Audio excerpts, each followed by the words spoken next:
Who would have thought? After 7 years of marriage and nearly a decade of being together, the woman I believed was the one would betray me, with my best friend no less. My name is Michael. I'm 37 years old, a civil engineer, not someone extraordinary, not a millionaire. But I've always put family first. My wife Rachel is an elementary school teacher. We met back in college. Our love was simple, like a soft spring rain, gentle, clear, and full of promise. I truly believed I'd found the woman I would spend the rest of my life with. We got married on a crisp autumn day, surrounded by golden leaves. That day, my best friend Derek stood by my side as my best man. I don't have many friends, but Derek had been with me through everything. Childhood struggles, shared dreams, and late-night conversations about our futures. He was like a brother to me, Rachel and Derek. They were the two people I trusted the most. The first few years of marriage went by smoothly. We didn't have much, but it was enough. Rachel was always kind, caring, and attentive. She treated my parents like her own. We talked about having kids, but work and finances kept pushing that plan further down the line. Still, not once did I doubt her, not once. But sometimes, it's the things we believe in most that end up hurting us the deepest. I remember that day like it's etched into my skin. A rainy Saturday afternoon. Rachel said she had an extra class to teach at a language center. I stayed home, working on a few designs for my company. While checking emails, I got a message from an unknown number. You should know your wife isn't at the language center. I just saw her go into Lakeview Hotel with someone at 3 p.m. I laughed at first, thinking it was some kind of prank. But then another message came through. A photo. In the image was Rachel. She was wearing her familiar red coat, holding hands with a man whose face was obscured. But the silhouette was all too familiar. My heart dropped. My hands trembled. I stared at the photo again. The man's watch was the one I gifted Derek on his birthday last year. I felt nothing. No anger, no sorrow, just emptiness. A vast, hollow space opening inside me. I didn't call her. I didn't text. I didn't confront anyone.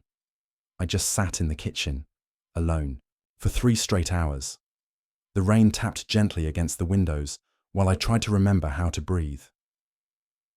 Rachel came home around 7 p.m. She smiled like usual, saying her class was full of new students, exhausting but fun. I looked at her carefully, hoping to catch a glimpse of guilt, an unsettled glance, a stammer in her voice. But she was flawless. Too flawless. That night, she curled up in my arms like always. I ran my fingers through her hair and asked myself, silently, who am I holding right now? A stranger? Or a traitor? I didn't sleep that night. And for the first time in my life, I feared my own faith in people. The next morning, I began my quiet investigation. Not out of anger, not for revenge, but to understand. I needed to see it with my own eyes before I could accept it. I hired a private investigator. He followed Rachel discreetly for 2 weeks. The truth was colder than I imagined. They met often, far from the city, places where no one would recognize them. Late afternoon rendezvous, hurried kisses, stolen moments. Derek, my brother in everything but blood, had betrayed me, so effortlessly. I didn't know when it started.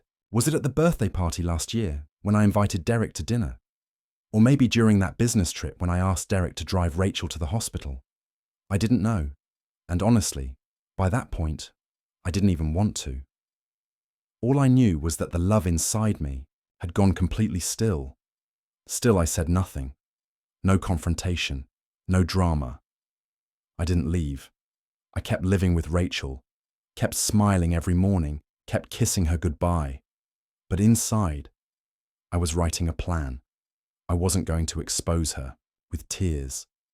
I wasn't going to post about it online like some desperate victim. I wanted them to face their shame without a word from me. I wanted to create an ending they would never forget. The days that followed were strange. Rachel continued with her routines, smiling in the mornings, kissing me goodbye, asking if I'd eaten when I got home. She played her role to perfection, and I played mine. I didn't act cold. I didn't change. That was important, because when someone betrays you, they expect something to shift. They expect you to explode, to withdraw, to lash out. And when you don't, it makes them nervous. I wanted her to start feeling that subtle pressure, that creeping suspicion that maybe something was wrong. Maybe I knew, but I didn't rush it. No confrontation, no accusations, just a quiet patience, like a still pond hiding a storm beneath. One night, about 2 weeks after I found out, Rachel came home late, later than usual. She claimed she'd stayed behind to help a student who was struggling with English comprehension. I simply nodded. "Did you eat?" she asked, hanging her coat. "I did." "Left you some soup on the stove," I replied, without looking up from my book. She paused. I could feel her gaze lingering on me for just a moment too long. The seed had been planted, not guilt, not yet, but doubt. That weekend, Derek texted me. "Hey bro, it's been a while. Want to grab a drink this Friday? Just us, like old times." I stared at the message. The audacity was almost impressive. I didn't reply right away. I waited a few hours before sending a short, "Sure, Friday night works." The trap wasn't ready, but I needed him close. Needed to observe. Needed to listen. When Friday came, we met at a small pub near our old neighborhood, the place where we used to go after high school. There was a strange nostalgia in the air, one that I didn't welcome. He showed up. Same crooked smile. Same friendly slap on the back. "How's life, man?" he asked, raising his beer. I forced a grin. Same old. Work, home, sleep. And Rachel. I sipped slowly. "She's good. Teaching keeps her busy." He nodded, but I noticed it. The brief flicker in his eyes, a tightness in his jaw that wasn't there before. That was the moment I knew for sure. He was scared. Maybe not of getting caught, not yet. But scared of me. I didn't press, didn't hint, just let the silence do the talking. The next morning, Rachel acted different. She made breakfast, which she hadn't done in months. She brought me coffee in bed. She asked if I wanted to go hiking, something we hadn't done in a year, and in her eyes, I saw it, the first traces of guilt. But it wasn't enough, because the thing about betrayal is, it's not just the act, it's the lie, the continued deception, the pretending, and they were still pretending. So I kept planning. I started seeing a therapist, not because I was falling apart, but because I needed clarity, I needed strength, and I needed to talk to someone without unraveling. My therapist, Clara, was in her 50s, calm, wise, never judgmental. When I told her everything, she didn't gasp. She didn't advise revenge. She just asked, "What do you want, Michael?" And I told her, "I want them to feel what I felt, but not with violence. I want them to sit in silence and realize they destroyed something real." She nodded. "Then we start with you, because healing has to come before revenge." And she was right. I didn't just want to bring them down. I wanted to rise above. So I focused on myself. I started waking up earlier, going to the gym again. I cooked more, ate better, picked up an old hobby, woodworking. Rachel noticed. "You've been different lately," she said one night. "Different how?" "I don't know. More focused, happier." I smiled. Maybe I just realized what matters. She smiled too. But it didn't reach her eyes. And that night, for the first time, she held me tighter than usual, as if afraid I might slip away. The irony burned in my chest. The woman who betrayed me was now afraid of losing me. 1 week later, she did something unexpected. She called in sick from work and stayed home all day, cleaning, cooking, playing old music from when we were dating. She made my favorite dinner, chicken parmesan. At the dinner table, she looked up from her plate and said, "Michael, can we talk?" I nodded.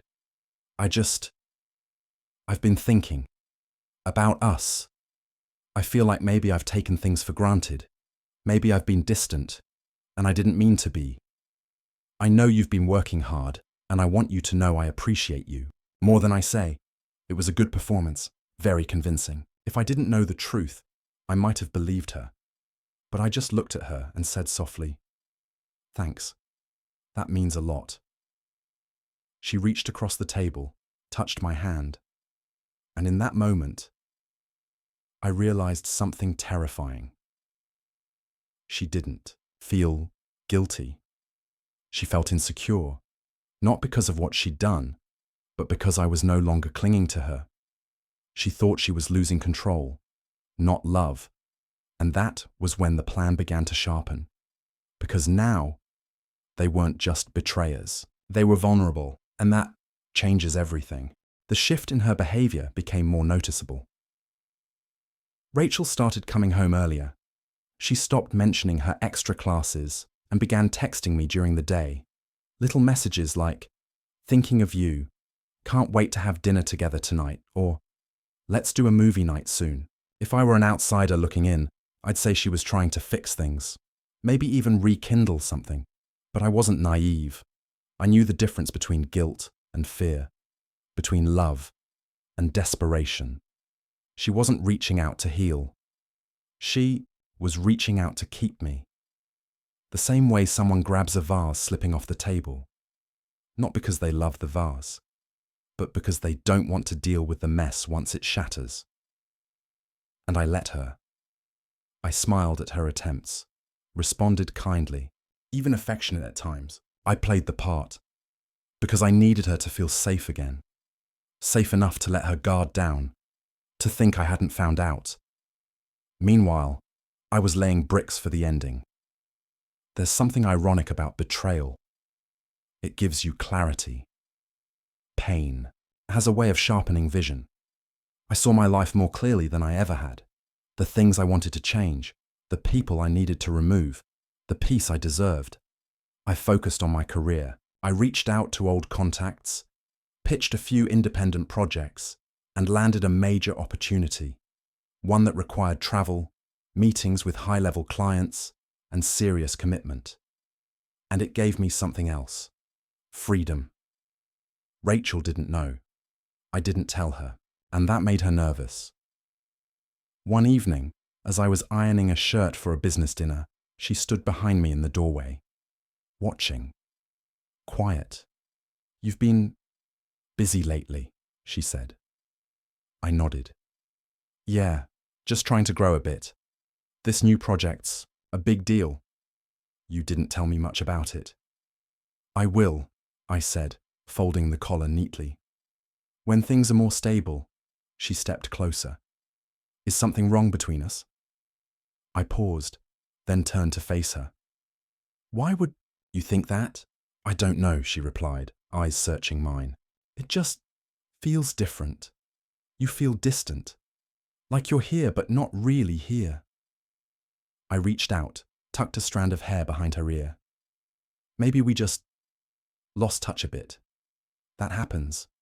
But I'm not going anywhere." She nodded, slowly, biting her lower lip, an old habit she had when unsure. The next day, I saw Derek. He didn't know I'd be at the cafe. It was a coincidence, or maybe fate. He walked in, spotted me, and froze for half a second before forcing a smile. "Michael! Man, twice in a month. That's rare." I kept my expression calm. "Yeah, just catching up on some reading." He ordered coffee and sat with me. There was a tension in the air, thin but real. His eyes kept flicking to my phone, to my hands, then back to my face. "You and Rachel okay?" he asked, casually. "Sure," I replied. "Why wouldn't we be?" He shrugged. "Just wondering. I mean, people drift, you know." "Not if there's honesty," I said, staring straight at him. There was a beat of silence too long to be casual. Then he laughed awkwardly, looked away. Yeah, honesty's important. In that moment, I saw him for who he truly was, not the friend I grew up with, but a man so used to lying that even his smiles looked like masks. I left shortly after, but not before planting a seed. You know, I've been thinking about throwing a party, I said while gathering my things. Small, just close friends. Haven't done something like that in a while. His expression changed. Oh yeah? Yeah. I think it's time for something memorable. The way his jaw clenched told me everything I needed to know. He was scared again. That night, Rachel seemed unusually warm. She brought wine to the couch, leaned on my shoulder, laughed at old photos on her phone. There was something performative about it, like she was trying to play the good wife just a little too hard. She even said it aloud, halfway through our second glass. I want us to be happy again. I looked at her, really looked. The face I once adored now wore layers I hadn't seen before. She was still beautiful, still graceful. But beneath the softness, I saw calculation, caution, control, and I said gently, I want that too. But what I didn't say was, we won't be happy until I show you what you really are. Over the next few days, I sent out invitations, digitally of course, a private dinner party, just 10 people, close friends, old colleagues, a few of Rachel's favourite couples, and, of course, Derek. Rachel was delighted, or at least she pretended to be. We haven't done something like this in ages, she exclaimed. Do you want me to help with the food? I've already arranged catering, I said. All I want you to do is show up and look stunning. She smiled wide, kissed my cheek, and for the first time in a long time, I smiled back and meant it, not because I loved her, but because I was finally in control. The house was prepared. The guest list was locked in. Every piece was falling into place, and the surprise was almost ready. The night of the dinner arrived like a slow-burning fuse, silent but charged.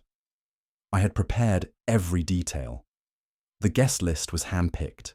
The seating was deliberate. The lighting was warm and soft, inviting, disarming. Music played gently in the background, just enough to soothe any nerves.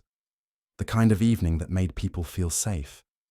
Because when people feel safe, they stop watching their backs. Rachel wore a navy blue dress I hadn't seen in years. Elegant, graceful, perfectly curated. She looked like the woman I once fell in love with. Only now, I couldn't separate the illusion from the truth. You look beautiful, I told her as I adjusted her necklace. She smiled, her eyes lighting up like they used to. You clean up pretty well yourself, Mr. Host. We greeted the guests together. Laughter, small talk, clinking glasses. The whole performance unfolded flawlessly. Everyone was relaxed, enjoying the ambiance, complimenting the wine and asking about our life together. I answered everything with the calm confidence of a man who had nothing to hide, because I didn't, but 2 people did. When Derek walked in, Rachel stiffened. Just a little, almost imperceptibly, but I saw it. He walked toward us with a bright, too-wide smile. Hey, look at this, the power couple in full glory. I shook his hand, gave him a pat on the back. Glad you could make it, Rachel chimed in, her voice a little higher than usual. It's so good to see you, Derek. They exchanged a glance, brief, but enough. I guided him to his seat, right across from mine. Rachel sat beside me. My friends, her friends, old co-workers, all around us, unaware that they were sitting on the edge of a story they didn't yet know they were in. Dinner was served. Laughter returned. People shared memories, told stories from college and early jobs, talked about children and vacations. But I was counting down. Halfway through dessert, I raised my glass. Can I have everyone's attention for just a moment? The room quieted, still with smiles and full stomachs. I just want to thank you all for being here tonight. It's been a while since we gathered like this, and honestly, I wasn't sure how this would go. But seeing all of you here, it means a lot. People murmured agreements, raised glasses back. I continued. I've been doing a lot of thinking lately, about life, about relationships, about trust. And I realized something. Trust is a funny thing. You give it freely, completely. You build a life on it. And sometimes, you don't even realize how fragile it is until someone drops it. The air in the room shifted, slightly. Rachel glanced at me. Derek lowered his glass. I looked directly at them. But tonight isn't about regrets, it's about truth. And there's something I'd like to share with you all. Something I discovered not too long ago. Rachel's hand touched my arm gently. Michael. I held her gaze. Calm, steady. Let me finish. Then I reached under the table, pulled out a small remote, and clicked a button. The room darkened slightly as a projector turned on behind me. The screen lowered. Some guests looked puzzled, others intrigued. The first photo appeared. Rachel and Derek leaving the Lakeview Hotel together. Her hand in his watch clearly visible. Gasps filled the room. One woman put her hand to her mouth. Rachel went pale. The next image, them sitting close together in a car, her head on his shoulder. Then another. An embrace in a quiet park, their faces clear, their intentions undeniable. I didn't speak. I let the silence do the work. When the last photo faded out, I clicked the remote again, and the screen rose back into the ceiling. The room was frozen. I turned to Rachel. I found out about you 2 weeks ago. I didn't say anything because I wanted you both to know what silence feels like, the kind of silence betrayal leaves behind. Derek stood, stammering. Michael, listen. Sit down, I said, without raising my voice. And he did. Rachel was shaking. Her eyes welled with tears. I don't know what to say. You don't have to say anything, I replied softly. This dinner wasn't for an apology. It was for awareness, so you'd both see yourselves the way I've seen you, clearly, completely, with no shadows left. No yelling, no cursing. Just a mirror held up to their faces. I looked around the table.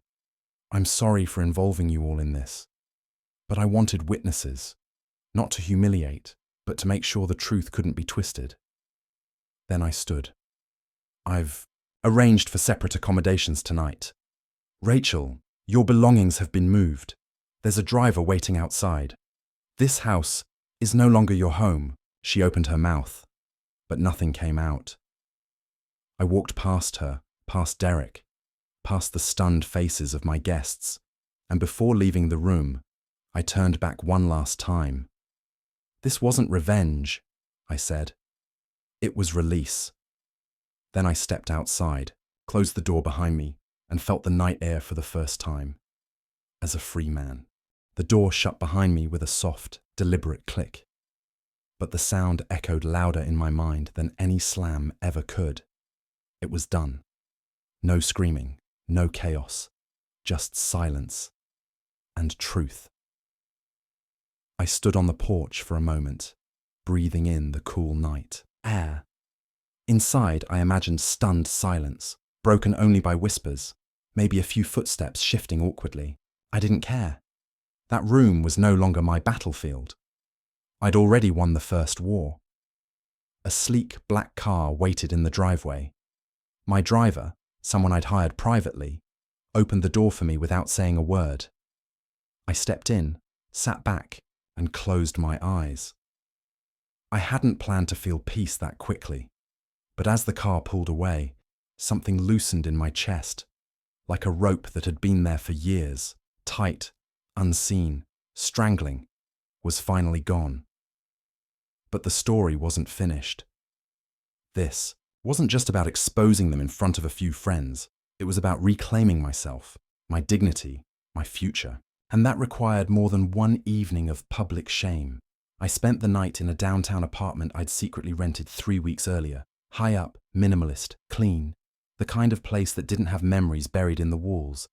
It was mine alone, and no one, especially not Rachel, knew it existed. By morning, the messages began flooding in, first from Rachel. "Michael, please talk to me. I didn't mean for this to happen. We can fix this, I swear. Please don't shut me out. I was stupid. I'm so sorry. Please just let me explain." Then Derek, "Man, I messed up. I don't even know how to say it. I never meant to hurt you like this. It was a mistake. One time. It didn't mean anything. You're my brother. Please." Their desperation didn't surprise me. What surprised me was how empty I felt. Reading them, there was a time I would have ached to hear apologies like that, would have clung to even the smallest admission of guilt. But now, I read them with the same energy I'd give to a weather forecast. I didn't reply. Instead, I focused on something else, the business opportunity I'd been working on. An independent architecture firm I was co-founding was ready to launch. I met with my partners, finalized contracts, and poured my focus into something that actually mattered. Building, not just buildings, but a life, without secrets, without deception, without walking on glass. But I wasn't done with them, not yet. I knew Derek had a promotion pending at the consulting firm he worked at, a job that would put him in charge of managing client relationships. I also knew his boss, Richard, because once upon a time, I had helped Richard design his lakeside home. It didn't take much for us to meet again. Over coffee, I brought up Derek. Casually, deliberately. Richard chuckled. "Derek, smart kid. Bit too confident sometimes, but yeah, he's being considered." I nodded. "Just be careful who you trust with your clients." He raised an eyebrow. "That's so." I slid an envelope across the table. Inside, prints of the same photos I'd shown at the dinner. With a note, "If he does this to his best friend, imagine what he'd do with your business." I didn't threaten. I didn't beg. I simply informed. A week later, Derek was quietly removed from the shortlist for promotion. No announcement, no confrontation. Just gone.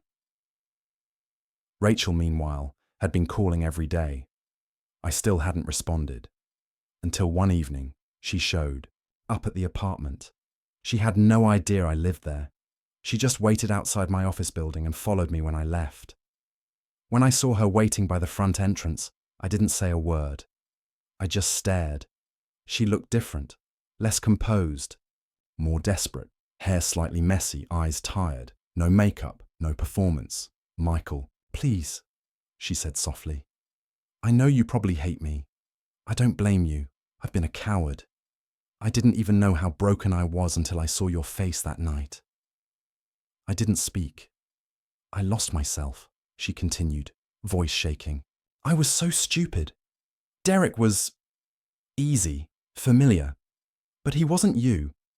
And when I saw you walk out that night, I realized what I'd really thrown away." I finally responded. "You didn't just throw me away, Rachel. You threw us away. The trust, the love, the promises. You didn't trip. You made a choice." Tears slid down her cheek. Can't we start over?" I looked at her, truly looked at her, for the first time since it all came crashing down, and all I said was, "Start over with who? The man you lied to? Or the one you betrayed him with?" She broke. Right there, on the pavement, she sank to her knees. Crying. Whispering apologies I'd already heard in my head 100 times. I didn't reach down, didn't offer a hand. I simply turned and walked inside. That was the real twist. Not a dramatic revenge. Not destroying her life, but showing her she couldn't control mine anymore. She wanted chaos. I gave her calm. She expected anger.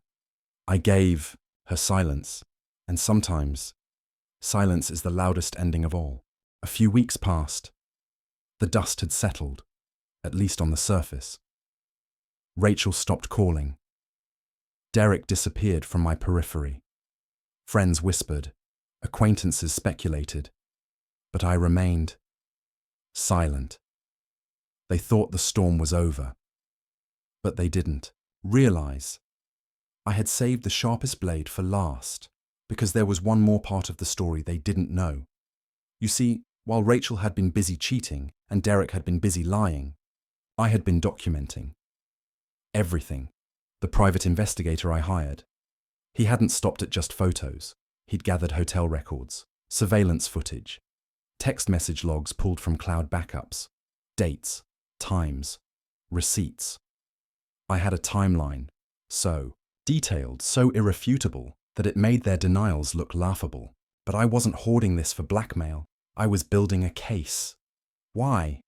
Because Rachel and I didn't sign a prenup, and in our state, infidelity, when proven, has consequences, legal consequences. During our marriage, I'd made the mistake of putting a few assets in both our names, a vacation cabin, a savings account, some company shares, small things, but enough to make the divorce messy, unless one party could prove moral misconduct, and I could. My lawyer, Ms. Grant, was precise, brilliant, and merciless in the courtroom. When I met with her, I handed her the folder and simply said, I want my life back, and I want her to know what she lost. She opened the file, flipped through the pages, then looked up at me with a calm nod. You'll have it. I filed for divorce quietly, with the case built on fault, citing adultery with supporting evidence. Rachel was served at work, in front of her colleagues. During recess, she was escorted from the teacher's lounge by a court officer, red in the face, stunned, humiliated. I wasn't there to see it, but I heard from someone who was. They said she dropped her coffee and just stood there, shaking, as the envelope was placed in her hand. She called me that night, only once. I didn't pick up. A week later, I received a letter. Not an email, not a text, an actual handwritten letter, pages of apologies, pleas, explanations, memories, confessions. She ended it with, You don't have to forgive me, but please don't destroy me. But here's the thing, I wasn't trying to destroy her. I was just refusing to protect her anymore. The divorce proceedings went swiftly. My lawyer presented the evidence. Rachel's attorney couldn't argue. She lost most of her claims on shared assets. I retained the cabin, the stocks, and the financial accounts. She walked away with what she came in with. Nothing more. Derek tried to reach out again, one last time. He showed up at my office building, asking the receptionist if he could speak to Michael, just 5 minutes. She called up, and I told her calmly, Tell him I'm in a meeting, with the truth. She hung up. I never saw him again, but I wasn't done, because there was one last twist. Remember the startup I launched, the architecture firm? It grew faster than I expected. Within 4 months, we landed a major contract, one tied to a prestigious urban renewal project in the city. The firm that Derek used to work for had submitted a bid for that same project. They were one of the top contenders, and now we were the ones reviewing the bids. I sat across from a group of executives, including Derek's old manager, holding their proposal in my hands. When the meeting ended, I stood and said, Thank you. We'll consider all submissions carefully. I never mentioned Derek's name, but later that week, our board voted unanimously. They were out. We were in. Their firm lost a multi-million-dollar deal, and they never knew why. That was the beauty of it. No revenge, just redirection. No fire, just closure. One day, as I walked to my car in the evening, I saw Rachel waiting across the street. She didn't speak, just stood there, watching me. I looked at her. Really looked. She was thinner, quieter, worn, not broken, just emptied. And in that moment, I realized something profound. I no longer hated her. I no longer loved her either. She was a chapter, a long, painful, necessary chapter. But the story had moved on. I got into my car, closed the door, and drove away. This time, there was no dramatic music in my head, No slow-motion exit, just peace. And that, more than any revenge or twist, was the real ending. Life has a strange way of restoring balance, just not always on your schedule. After the dust from the divorce settled, I found myself sitting in that same apartment one evening, looking out over the city skyline. Everything looked the same. On the outside, the buildings, the cars below, the rhythm of the world. But something inside me had shifted. There was no more anger, no more confusion, no more pretending, only stillness. And that stillness felt like freedom. I spent a lot of time alone in those first few months, not because I was broken, but because I needed to listen to myself again. After years of giving everything to someone who only offered betrayal in return, I had to remember who I was when no one else was watching. I traveled. I took long drives without a destination. I visited the cabin, just me, the quiet, and a notebook. And slowly, I started writing again, not emails, not contracts, but my thoughts. Sometimes just a line. You don't need to win every battle to walk away victorious. Or, the person you become after the storm is always wiser than the one who walked into it. And, on some pages, I simply wrote her name, then crossed it out. That too was healing. Friends began to reach out more. The ones who stayed quiet during the chaos now wanted to check in. Some apologized for not taking sides. I didn't blame them. It wasn't their battle. One friend, James, said something I'll never forget. You didn't just walk away from her, Mike. You walked into a version of yourself most men are too afraid to meet. At the time, I didn't understand it. But now, I do. Because when you've seen betrayal up close, when you've held it, tasted it, lived with it under your roof, something inside you either breaks or becomes unshakable. I chose the second. Rachel never remarried. At least not yet. I heard she moved to a smaller apartment outside the city, left her teaching job for a while, tried to start fresh. I don't follow her life. I don't wish her harm, but I don't wish her back either. As for Derek, he became a ghost. No one mentions him. No one asks. And honestly, that's fitting, because some people deserve to fade into silence. I never shared my story online, never blasted it across social media or turned it into gossip, but I told it to a few close friends, and now I'm telling it here, not for sympathy, not for applause, but for someone who might need to hear this. You can be shattered and still put yourself back together stronger. You can be betrayed and still move on with grace. You can lose everything you thought was real and still find something better, yourself. If you're going through something like this, if someone you loved turned out to be a stranger in disguise, let me tell you, what helped me? I stopped asking, why did they do this to me? And I started asking, why did I let them? Then I forgave myself, because sometimes love makes us blind, but healing makes us see. And when I look in the mirror now, I don't see the man who got cheated on. I see the man who chose not to become bitter. I see a man who stayed quiet until it was time to speak, who stayed kind until it was time to walk away, and who stayed true to himself, even when others weren't. They thought they ended my story, but really, they just helped me start a better one.